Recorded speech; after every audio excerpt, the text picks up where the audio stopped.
salah satu anggota halaqah Quran itu yang juga tidak terlalu lancar membaca Qurannya. Ba'da halaqahan itu ngajak kami ke rumah. Dan ini akan menjadi fenomena yang kami sulit hadapi setiap habis maghrib, habis isya. Karena setiap habis maghrib dan habis isya, kalau kami sholat di masjid-masjid di Gaza, mereka akan rebutan membawa kami untuk dijamu makan malam di rumahnya. Kita diajak minum teh sama dia, kemudian menikmati. Orang Palestina sarapannya simple. Ada roti, kemudian ada minyak zaitun sama za'atar. Roti, minyak zaitun, za'atar. Kami diajak sarapan. Kemudian dia cerita begini, belajarlah dari kami, saudara Indonesia. Kalian ini jauh negerinya dari kami, tapi paling dekat di hati kami. Maka aku ingin menasihatkan satu pada kalian, belajarlah dari kami. Kami dulu meninggalkan Allah, meninggalkan Quran, meninggalkan masjid, meninggalkan sirah Nabi SAW. Maka Allah pun meninggalkan kami sehingga kami dijajah oleh Zionis ini. Ketika kami dijajah oleh Zionis ini, kami melawan waktu itu. Melawan dengan senjata, kami melawan dengan apapun.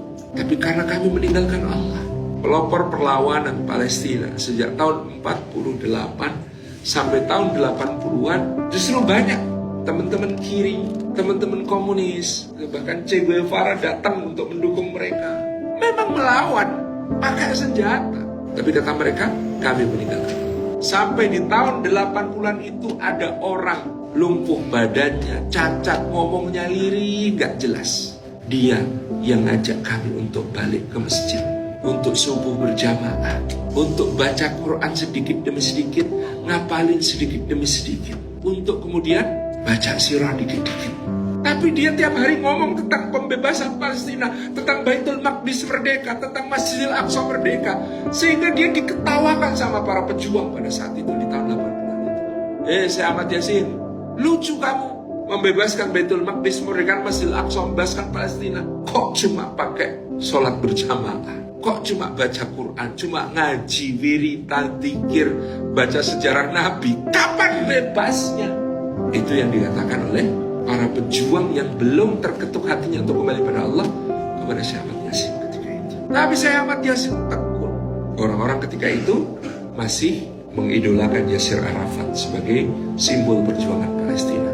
Tapi bahkan seorang Yasir Arafat tahu Syekh Ahmad Yasin kelak akan menjadi sosok yang penting dalam sejarah. Beliau mengapresiasi apa yang dilakukan Syekh Ahmad Yasin. Lanjutkan saya, didik generasi ini.